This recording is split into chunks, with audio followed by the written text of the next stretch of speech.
Konnichiwa, YouTube! Welcome back to Archeage 2.0 with your host OnlyOneShinobi, and today I'm joined by my lovely assistant Roar, and we're out here to try out some sport fishing. So in the last episode, we made the fishing boat. We talked about power leveling fishing in a previous episode, and today we're actually going to get out there and fish. Now, sport fishing really is the best way to make money with fishing. It's probably the only way to make money with fishing.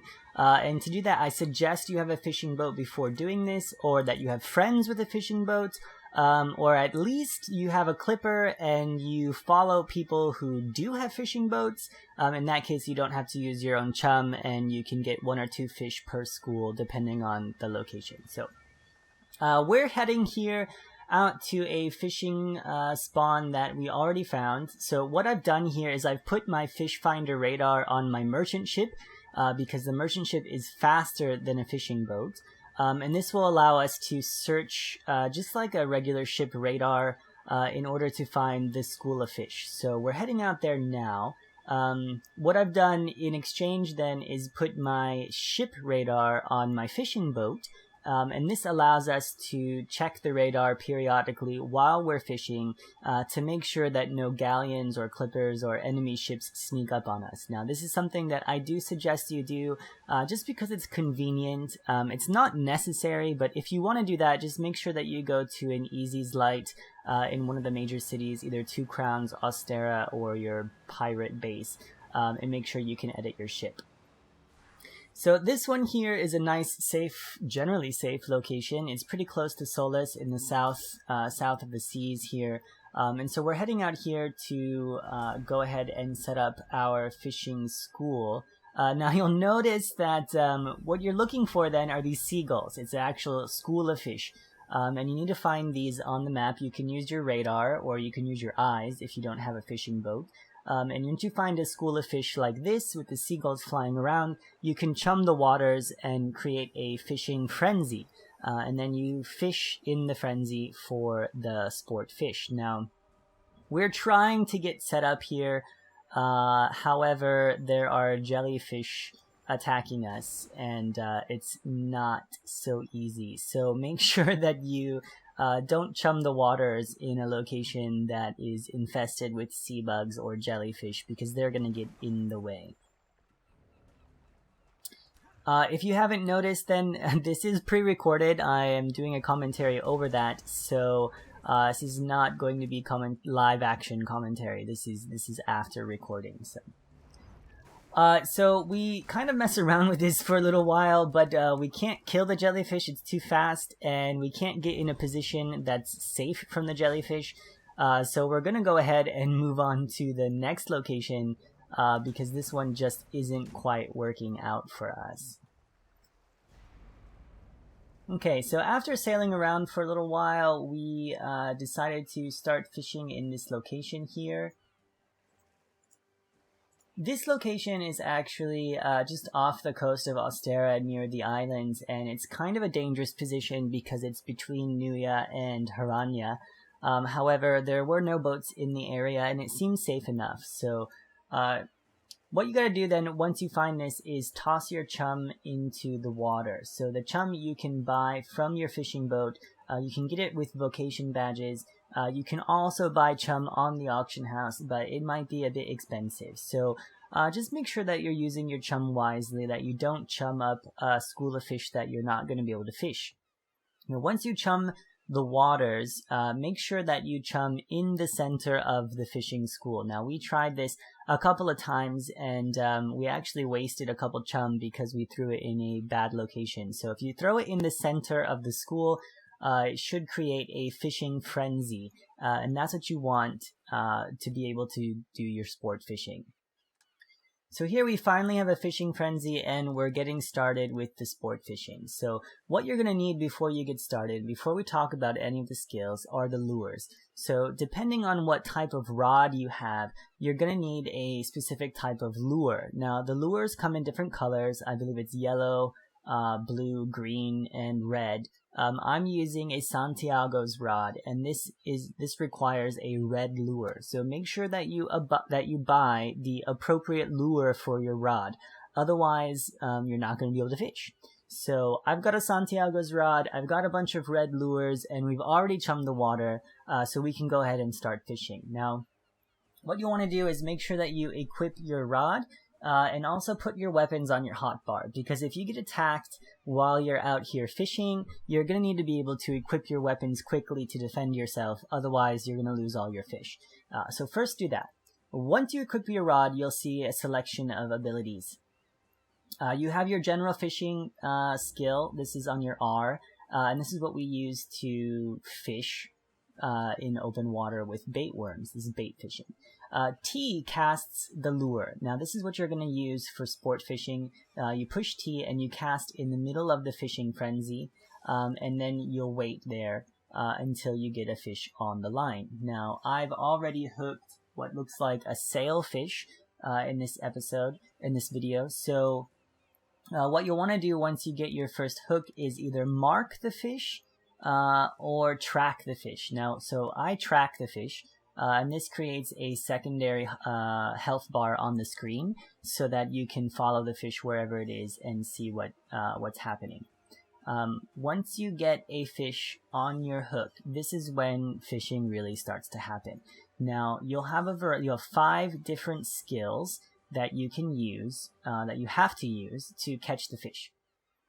First one is stand, I don't know what they're called, stand left, stand right, release the line, then you have reel in and big reel, in that order. Now, what you need to do is watch the fish. If you watch the fish's health bar here, you'll see different buffs on the fish, and you need to match that with your skills so that you can do enough damage to get the fish. When you do that, this will stun the fish, and that keeps it from regenerating health or swimming too far away.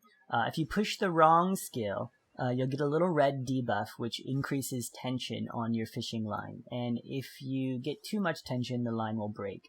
So just make sure that you're matching the buffs correctly. You do have a few seconds of leeway if you're, inaccurate, so don't worry too much. So you stand left, stand right, release the line, reel in. Those are all just general skills. The little reel in will do some damage to the fish, and you need to get it down to 0 health to be able to catch it. Now, the key here is the big reel in. This is what does the most damage. So when you see the big reel in buff, you want to be able to push big reel in immediately, like what's happening now. And you'll do a substantial amount of damage to the fish, and this is what's going to help you get it down to 0 health in time for you to catch it. So just keep that in mind.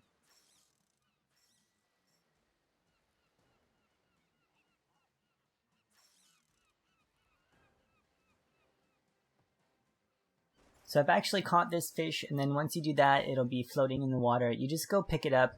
It'll be created into a pack on your back, and then you drop it in your tank. It's pretty straightforward, pretty simple, and then it's in your boat, and you can pick it up later and turn it in for cash.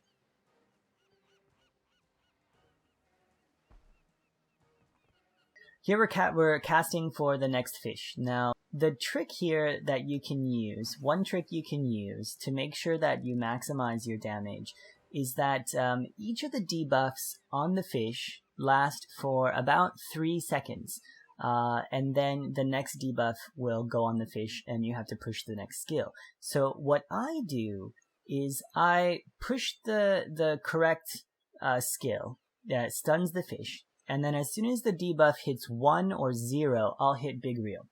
And it doesn't matter which debuff comes next, I'll hit big reel anyway. And this is because just in case it is a big reel debuff, you're going to maximize your damage on that fish. Now, if it's not a big reel, you still have a few seconds to hit the correct skill, and that'll clear off all the debuffs and stun the fish, and then you just repeat the process. So after every debuff, I push big reel. And this really maximizes your damage and helps you speedily catch these fish. If you're not doing it fast enough, you could be missing out on a little bit of damage. So if you watch here, I'll show you.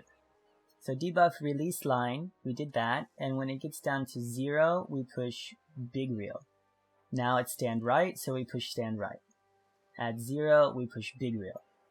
and then release line. So we're constantly pushing big reel, and in this way, when it does finally hit big reel, we're doing enough damage to catch the fish quickly.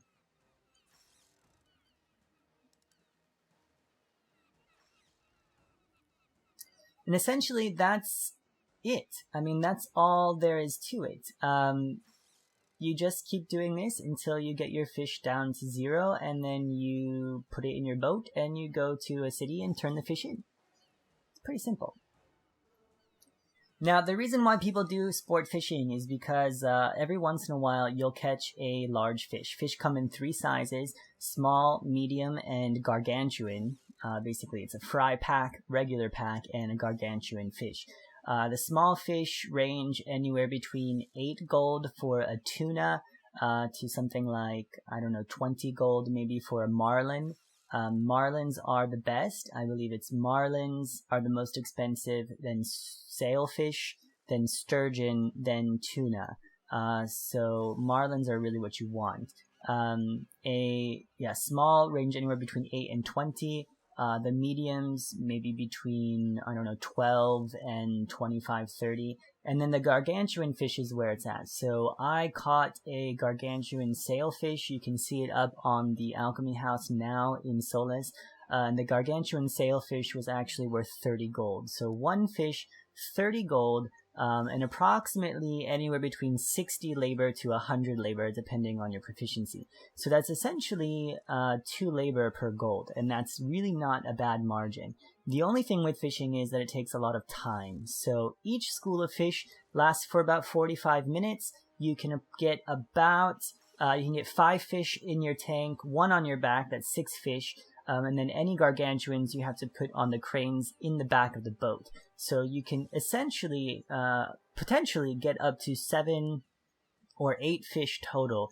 And if you do catch all 8 fish and turn them in, you could be making anywhere between, I don't know, 60 to 100, 150 gold per boat. So it really depends on your luck. It depends on what type of fish you're catching. It depends on if you can actually snag those gargantuans. But I spoke with someone, shout out to Dao Ko, I don't know how to pronounce your name. He fished with us later on in this day, and he said that he makes approximately 500 to 800 gold every day, depending on how much labor he spends and if he's using workers' compensations or not. So you can earn up to 800 gold a day just from fishing. It just takes a long time. But you can see how this is profitable as long as you're not losing your fish to pirates, and then you'll eventually get your proficiency up, the labor cost will go down, and you can buy some higher end rods like the ice fishing rod, which we might look at somewhere down the line, maybe around Christmas. So all of that said, fishing can be quite profitable for you. I do recommend getting a boat as quickly as possible. If you're using someone else's boat and you're making 800 gold a day, you should be able to get one in a week. If you're doing it on your own with a clipper, you're probably only going to be making, maybe 100 gold a day, but you can still do it. So it just takes some time. Get yourself a boat and get out there and get fishing. And once you've caught all your fish, you just head into port.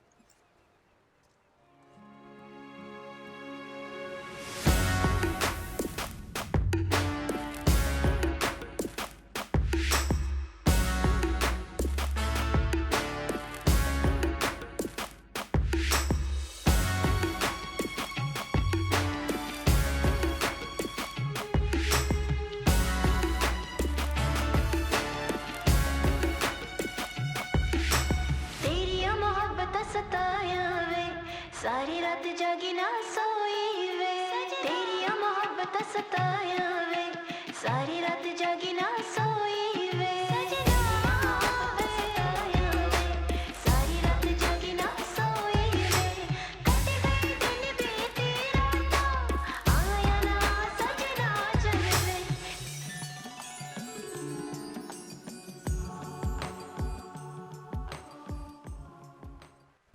So once you're at port, you just want to make sure that your boat is safe from pirates. Make sure that you owner's mark it, or that you have someone who can stand on the steering wheel for you, so that the fishing boat isn't stolen. And then you need to go up to not the gold trader, but the fishing stand. You'll probably seen these before. And once you're at the fishing stand, you have two choices. So in the fishing stand, you'll see that you can actually sell your fish or turn it into a decoration. Now, I'm going to make a decoration, one of each fish, each size, because I'm a decoration whore. That's just what I do. But you can just turn them in for money without any problems at all. So turn in all your fish, make your profits, and get rich. All right, that's gonna be all for this episode. And if you liked it, if you like more information about fishing, definitely leave me a comment in the comment section below, and I'll try to answer any questions. I'm not a fishing expert, but I will be by the end of the month because my Santiago's rod has 40 days left on it. So thanks for watching this episode, and stay tuned for more proficiency and gold making guides coming in the future. For now, Shinobi out.